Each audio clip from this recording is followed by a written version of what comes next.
This is a perpetual motion device. That's the first time I've ever used a green screen in one of my videos. But it's important to put perpetual motion in inverted commas because perpetual motion doesn't exist. Actually, the designer of this device calls it a perpetual motion simulator.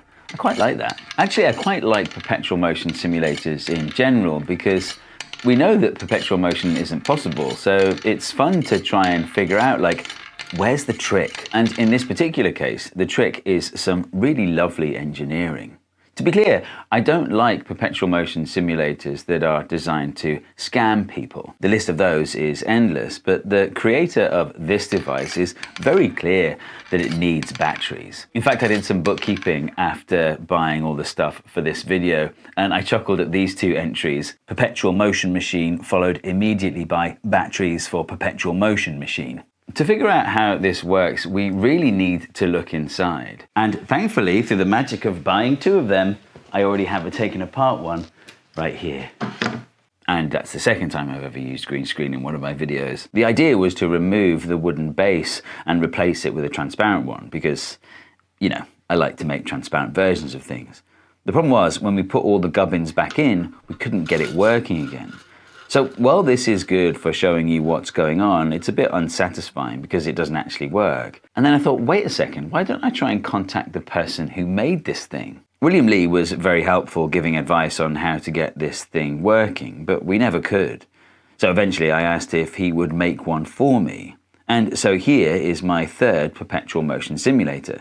Isn't it beautiful? I'm hugely grateful to William for making this for me. He took the time to figure out how to work with unfamiliar materials, and the result is fantastic. By the way, William is the creator of this design. There have been hundreds of knockoffs since, but if you're planning to get one of these, I really hope that you'll go to the original creator. The link to William's Etsy page is in the description. So let's figure out how this thing works. Well, even without looking inside, we can make some educated guesses.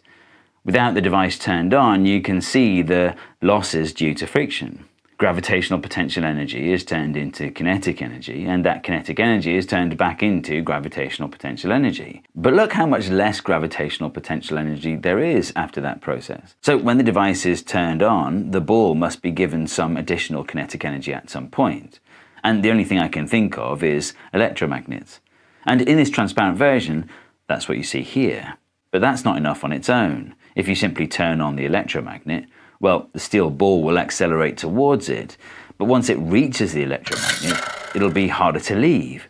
This is what happens when I put a permanent magnet in place of the electromagnet. So the electromagnet needs to be on during the approach and then off once the ball reaches the magnet. That's where this component comes in. This is an inductive proximity sensor. Actually, no, this is an inductive proximity sensor. This is one of these that's been deconstructed by Williams so that it'll fit inside his sneaky device. The way it works is when you supply power on these two wires, an oscillating current passes through the coil inside, which induces an oscillating magnetic field. You might know that a changing magnetic field induces a current in nearby metals. Well, an oscillating magnetic field is changing all the time. So when the steel ball approaches, an oscillating current is induced inside it. Now that oscillating electric current inside the ball has an oscillating magnetic field of its own. And the way the physics works out, that induced magnetic field actually opposes the magnetic field of the coil. So as the ball approaches, the total magnetic field goes down. That's detected by the sensor and this little LED lights up. But for the purposes of this circuit, it also sends a signal voltage down this third wire. So now we can have the electromagnet turn on when the ball gets to a certain position. We can then decide, like, how long do we want the magnet to be turned on for? I've attached a voltmeter across the electromagnet so you can see a voltage is supplied to the electromagnet for about 10 milliseconds. Final couple of things I want to look at.